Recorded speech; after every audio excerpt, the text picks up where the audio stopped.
인생은 고난을 위해 태어났다. 인생은 고난을 위해 태어났다. 예전에 그 이용복이라는 가수가 있었는데요. 이제 나이가 좀 지긋하신 분들은 아마 다 기억하실 거예요. 그 70년대, 80년대 그 맹인 가수로서 그 TV에도 출연하고 그랬는데 어느 날 갑자기 이제 그 방송이 중지가 됨으로써 스크린에 사라졌다가 요즘 보니까 이제 많이 나오더라고요. 가끔가다. 그리고 저쪽에 어디 그 해안가에다가 카페를 지어놓고 거기서 또 새로운 인생을 살고 있다는 그런 다큐멘터리를 본 기억이 나는데 그 이용복이라는 가수가 1943년 3월 4일생 이게 이제 번안가요라고 그러는 건데 이 노래 불렀던 그 가사가 생각납니다. 가엾은 어머니 왜 나를 낳으셨나요? 그러면서 그때 이제 그 노래를 들었던 기억이 나는데 이 인생이라고 하는 것은 고난을 위해서 태어났다. 그러니까 우리의 인생, 인간의 역사라는 것은 바로 고난 그 자체인데 인간의 역사는 바로 고난 그 자체인데 이 인생이 당하는 고난은 어, 누구나 그 차이는 좀 있는데 정도의 차이는 있지만 아무도 피할 수 없는 것이 고난이다. 인생은 태어나서 죽을 때까지 평생을 일평생을 생존 경쟁 속에서 아주 많은 고통을 겪으면서 살게 되죠.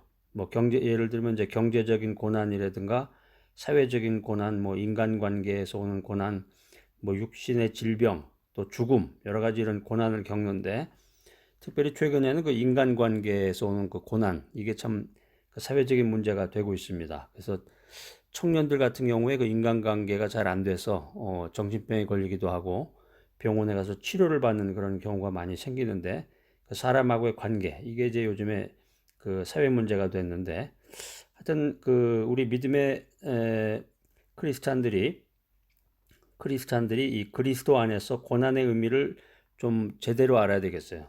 우리가 믿음 안에서 고난은 나쁜 거다 이렇게 생각할 게 아니라 이 고난의 진정한 그 의미가 무엇인가, 고난의 성경적인 의미가 무엇인가, 그리스도 안에서 고난의 의미를 바로 알고 바로 이해하고 깨달아서 이 고난을 통해서 하나님의 축복을 받을 수 있는 그런 놀라운 믿음이 되시기를 바랍니다. 자, 고난이라고 하는 것 첫 번째, 고난은 우리를 성숙하게 만들어준다는 거죠.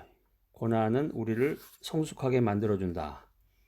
그래서 이제 자기 개발이라는 것도 하는데 자기 성숙, 자기 발전을 위해서 이 고난이라고 하는 것이 나를 성찰하고 인격적으로 성숙하게 만든다는 거죠. 이 고난은 자신의 잘못된 그 행동, 잘못된 모습을 뒤돌아보면서 잘못을 회개하게 하고 말씀을 지킬 수 있게 만들어주는 것이다. 이게 이제 성경적인 그 고난에 대한 그 정의입니다. 이 고난을 당하게 되면 교만하고 자만하고 또 경거망동하게 행동했던 것들이 깨어진다는 거죠. 깨어져서 겸손하게 된다.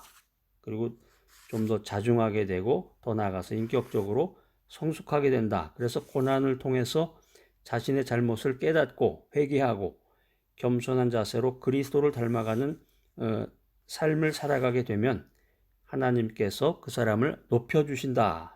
이게 이제 베드로전서에 나오는 얘기인데요. 베드로전서 5장 5절로 6절에 보면 여러분 한번 찾아보세요. 성경 연구하기를 원하시는 분은 베드로전서 5장 5절로 6절 말씀.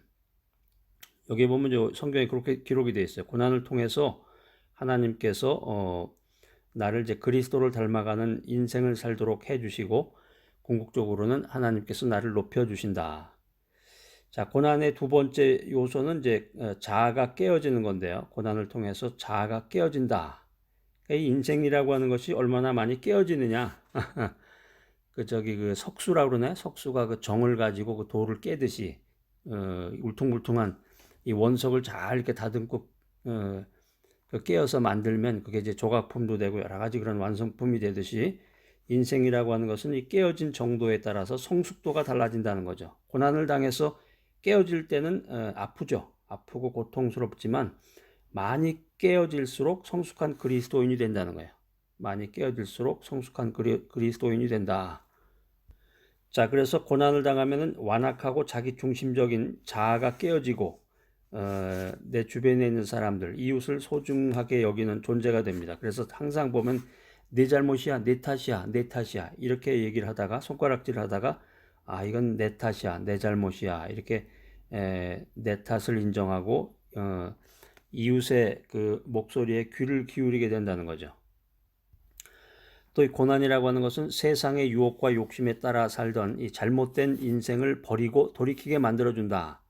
이 돌아온 탕자 이야기가 있는데 돌아온 탕자와 같이 고난당할 때 이때 비로소 자신의 죄를 깨닫고 깨어지고 하나님 중심으로 살아가게 된다. 돌아온 탕자, 이게 유명한 얘기인데요. 이 누가복음에 나와 있습니다. 여러분, 돌아온 탕자가 뭔가 이게 잘 모르시는 분도 계시고 한번 어떤 내용일까 이거 리마인드 해보고 싶으신 분들은 누가복음 15장 18절로 20절 한번 찾아서 그다 언더라인을 하시고 세 번씩 한번 읽어보세요. 누가복음 15장 18절로 20절 말씀입니다. 자, 세 번째, 고난은 하나님과 관계를 맺게 한다. 고난은 하나님과 새로운 관계를 맺게 한다. 아까 그 인간관계가 그 사회 문제가 됐다고 그랬는데 그 하나님과의 관계, 영적인 관계도 이거 참 아주 심각한 시대에 우리가 봉착해 있습니다. 고난은 하나님과 새로운 관계를 맺게 한다.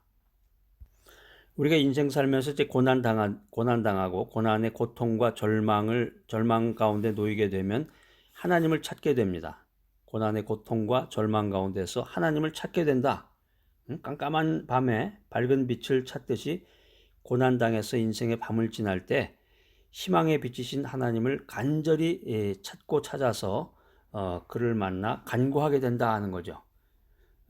여러분 이제 그 시골길 같은데 전기불이 잘 많이 없고 가로등이라고 그러죠. 가로등. 도시에는 이제 가로등이 있는 곳이 주로 많은데 가로등도 없고 그냥 칠흑같이 깜깜한데 그런 길을 가게 되면은 환한 후레쉬라고 해서 이제 전등을 비추기도 하지만 불빛을 찾게 되잖아요.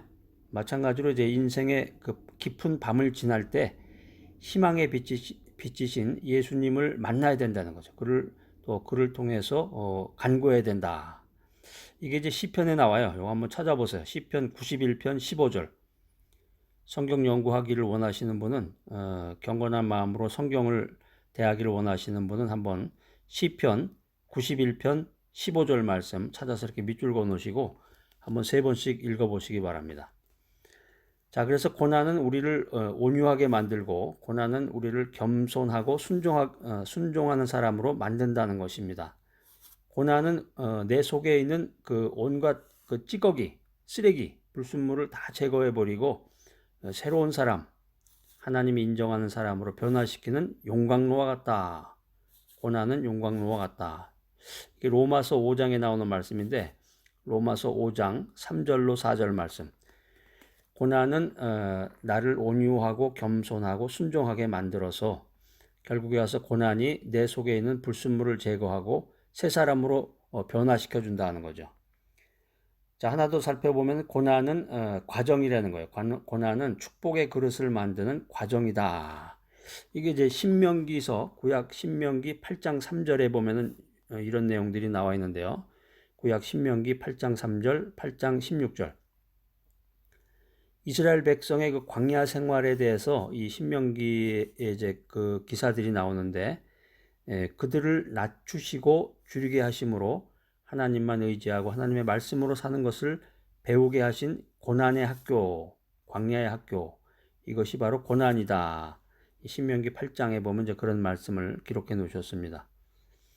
그 다음에 이제 그 에레미야 25장 6절로 7절에 보면은 이스라엘 백성의 바벨론 포로 생활을 통해서 이 고난에 대한 그런 설명을 성경에서 해주고 있는데 에레미야서 25장 6절로 7절, 다니엘서 9장 18절 24절에 보면은 이스라엘 백성들이 불신앙과 불순종, 우상 숭배와 도덕적인 타락을 했을 때 회개하고 주님을 의지하게 만들고 더 나아가서는 주님을 경외하는 인생을 살게 해준 것. 이게 바로 고난이라는 거지. 이게 바로 고난이다. 에레미야서 25장 6절로 7절, 에레미야서 25장 6절로 7절, 다니엘서 9장 18절, 9장 24절에 보면은 그 이스라엘 백성의 그 바벨론 포로 생활에 대한 그런 그 이야기들이 쭉 이렇게 기록이 돼서 나옵니다. 그래서 그 내용을 읽어보면은 이스라엘 백성이 불신앙 가운데서 불순종을 했구나 하나님께. 또 우상 숭배했구나. 우상 숭배 하나님이 제일 싫어한다고 그랬잖아요. 우상 숭배하고 도덕적인 타락한 생활을 했구나. 그 가운데서 고난을 통해서 회개하게 만들고, 고난을 통해서 하나님을 의지하게 만들고, 고난을 통해서 하나님을 경배하는 인생을 살게 했구나. 한마디로 변화의 기간, 이것이 고난이로구나 하는 것을 성경을 통해서 우리가 알 수가 있습니다.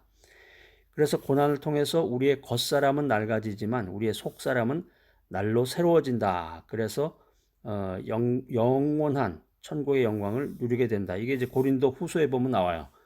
고린도 후서 4장 16절로 18절. 고린도 후서 4장 16절로 18절. 이렇게 찾아서 언더라인을 하시고 3번씩 읽어보시기 바랍니다. 이게 그래서 고난이라고 하는 것은 축복의 그릇을 만드는 과정이구나. 하나님이 나를 축복하셔서 나를 귀한 그릇, 축복의 그릇으로 만들려고 이런 고난을 통해서 나를 단련하시는구나. 이 고난이라고 하는 것이 용광로구나. 나를 변화시키는 용광로구나. 이걸 여러분들이 알고 이해하고 알고 깨닫는 귀한 메시지가 되시기를 바랍니다. 우리가 이제 이 땅에 사는 동안에 고난을 피할 수는 없어요.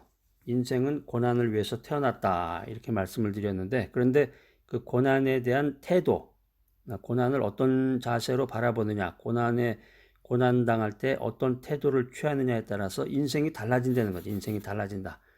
축복의 그릇이 될 수도 있고, 쓰레기통에 버려지는 깨어진 그릇이 될 수도 있고, 고난을 통해서 자기를 성찰하고 인격적으로 성숙할 수도 있고, 자아가 깨져서 하나님과 새로운 관계를 맺기도 하고, 축복이 되는 과정이 고난이다 하는 거죠. 그래서 고난당할 때 원망하지 말고, 고난당할 때 불평하지 말고, 오직 주님만을 생각하고 주님의 뜻을 구하면 하나님께 영광 돌리는 귀한 믿음의 생활을 하게 된다는 것입니다. 자, 오늘 이 귀한 메시지, 인생은 고난을 위해서 태어났다. 이 메시지 들으신 여러분들 참 귀하신 분들입니다. 제가 여러분들 격려해드리고 축복해드립니다. 우리가 이제 고난을 긍정적으로 받아들여야 되겠습니다. 고난당할 때 원망하거나 불평하지 말고 고난을 긍정적으로 받아들여라. 그래서 회개하고 깨어져서 하나님께 순종하고 내일에 대한 소망과 꿈을 가져야 된다 하는 거죠. 자, 오늘 이 메시지 들으시는 여러분들, 고난을 통해서 여러분들의 인격이 성숙되고 또 고난을 통해서 여러분의 인생이 축복을 받는 귀한 여러분들이 모두 되시기를 간절히 소망합니다.